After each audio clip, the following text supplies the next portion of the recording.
Somuye no bon Samuel Gyedie wanya somuye Gyedie wanya somuye Gyedie wanya somuye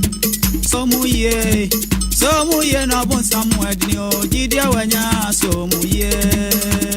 Gyedie wanya somuye Gyedie wanya somuye Somuye no bon Samuel Gyedie wanya somuye no bon Samuel Gyedie wanya somuye no bon Samuel Gyedie wanya somuye no bon Samuel Gyedie wanya somuye no bon Samuel dada fo Gyedie wanya somuye no bon Samuel Gyedie wanya somuye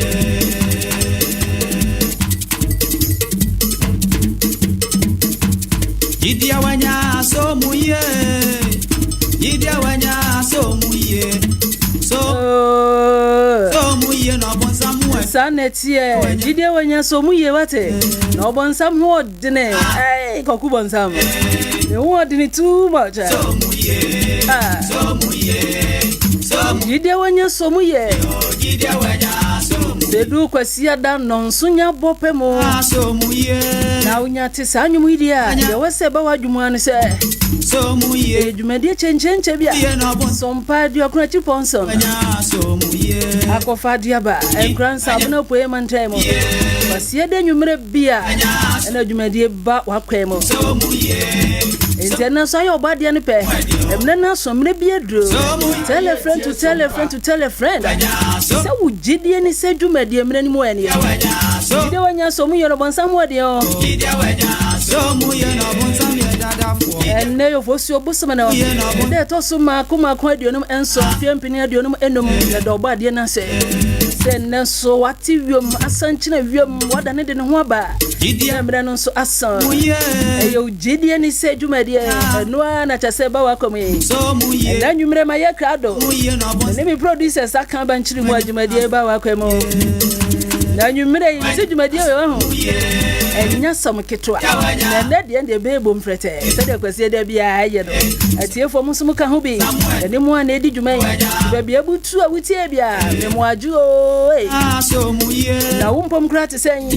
yehu anyankopon dompo anyankopon da ho ye enwumre onya bibia didi ene etapu chuku na chimpato Sompa Ediokrati Ponson butumu ankransa bona poemente ye bo adwuma Sompa so de market yaba enwumre so temi nka dia ayemo amosomfoma dia nyina abena atsajamfu amono wodi amono princess papa bi menenne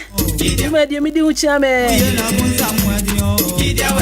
nenne mimpani fam no mo abetwetwe nkomo ne ya hwe de da pronso do yegusu aye twen mo Sompa Kenny Kokwefa Church of Christ abanikese wa badadada edi kan somuye biscuit ni ba mano danso ni ye twen Prophet Solomon Bafo City of Hebron Revival Church and Grandson South ye twen professor no so baba beka ho na fe Gyedie ni se dwumade ya papam ni asunsu adwen so awuti edu so ado adwen traba dwumade o ye fanta bruta ne de be ye tinta ready set Gyedie wanya so danso na me she ele agbemesi church where transformed mission so no so baba beka ho ni ma bedwafo atiefo no mo bedi dwuma yi enne anwumre Gyedie ni sen anwumre Gyedie ni sen enne somno da so ada pronso a ye bobo ho a nsenkyere ne ye hwese so enne ye pensu nsenkyere ne ye adwuma nsenkyere da so ho da tete no Kristo sumo na ACC no bana moja tu no efisha pali dumie no no ti Yesu nka so dimri kan tentem nya Gyedie no ni sako kan Yesu atare no na amunu ho moja ni twaye no sansenkyere ne no samara ke no enne ye penso bi wo ho ana no ni dia da pronso a Gyedie wanya ya ni adifa Sompa kafo somuye esun so adwen ato adwen a enti enne de duen so no egusu aye hwe sensenkyere ne anwanwade da so wo ho miracle da so ye adwuma ye penso wo Gyedie ni sei wo adwen kyere ni sei somuye no bon Samuel no so abapa nsima na aduanan instead e guso aye twen afoforo aka no ene na me cross over to studio B Sompa Kenya chance da na ma command na drama na tena se na fei sanifo aka be kan yensa obeto o monka na fei dwumade no eto aso ane sa Gyedie wanya so muye na bon Samuel dio Gyedie wanya so muye na bon Samuel dio Gyedie wanya so muye na bon Samuel dio Gyedie wanya so muye na bon Samuel dio Gyedie wanya so muye na bon Samuel dio eh obansa do da fo so Gyedie ni sa dwumade wa ho ya ye bom frete Sompa muye too much sense bebre ne bobo ho ne ato adwen ye ne adifo ne asofo ye o se Gyedie no de wo ho na obansa no kra ye ho enyo no so ka bibi enyo no so kra topic a achi bia ye behwe bonsam ye hwan ya ye nue no omutie na ya bonsamfo ya na se hwan Gyedie wanya so na nwumre ya tena se de tie fom se mre ni ho eni ntimo so foma de nyina branta jamfo am no di am no princess papa be ma men cross over to studio B na for Sompa Kenya chance enti ya papa so aba be kai yensa papa Michelle ya be Messi Church Word Transformed Mission Crossword okay Crossword Transformed Mission that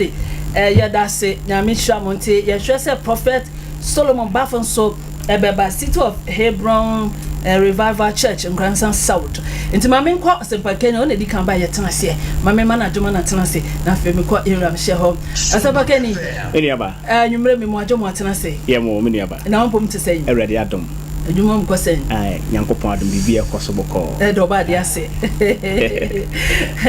I also walk over more Tenancy. Now I'm to say, I don't know. Ah, yeah, that do say. Oh, that's it, Daddy. So I felt. I from this one.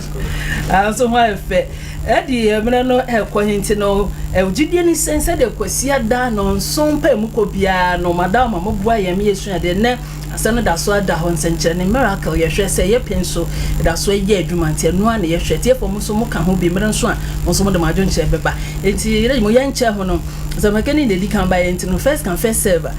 for her run pa ibom na fe ye mfiase wo awrasie mo ye bo empire ye da wase ye yankopon wa utome so na abrenyina okoso kaye ho ye okese hwe ne munyam se waka wo ma ho dwumadi ete se na enne ye ne yetiefo ahia ye de dwumadi hwe wo nsa okoso akaye ho nyansa ne nimde ye beboa ama adasa ye nkwaje awie pe ye onam tumi so de adom yen ye de dwumadi kwa awie asomdwe mu a o manyina bobu makoso adawase ihira wudin ye okese se enne one ye hya ase na wayenkunindifo wo Yesu demu amen nyame hwa Sompa Kenya nyame nya okesie entiatiefo kwamu atene kwamu abie Gyedie ni sadwumade no osubuso wite ne yemfiase na fe yenya adwontoato ano na yenhwese ye penso ne senkyere ne sede ye kin sede tete kwatepo Kristo sumo na eye adwuma no kramusumo ne asoma hodo aka na ye Gyedie ekere na eye adwuma ye penso eye adwuma eda so wo eno betime hu sofo bi odifo bi na yade bi hawa obetime aso na tareem na onya yaresa na ana okasa de besi esi sede na tete no 90.7 FM enti ye hyase na mami hwe Sompa Kenya ewura me hye wan na be hyase amame na ya jo adwenkyere enti na Sompa Kenya wa na we fiase so ntedi Sompa Kenya ye hwe na ye penso de ye camera concentrate ne sede na tete no si hu na se mana kura na eto enne ye penso bibisa ewo ho eda so ye adwuma na bedase me nua ba wa kwanya odi amama nwumre na mama yetiefo nyina adwo medican ada edikanfo a ehye adwumedie ase free last 2 weeks ko nyina no ewo enkyerɛkyerɛ ne adusua hodo a odi ama yetiefo wo Church of Christ wo Gyedie efa ensenkyerɛ ne ho wo edebre onipa bia ni ho a onyankopon ama ne tumi te se wode ma asomafo no na ogina so ye nsenkyerene se odo na ewo asafo mu ana o ba bi di dwuma ono de nyankopon aheda ama sa special authority no se mposo obi yare na ne tiefo no ana osoma asomafo no ode asem bi hye wonsa na sa kasakira Yesu odija asomafo no eye ato nipa bebre sentidua efa nsenkyerene ho na yekọ asomafo enwuma no eye iti ensia ichemu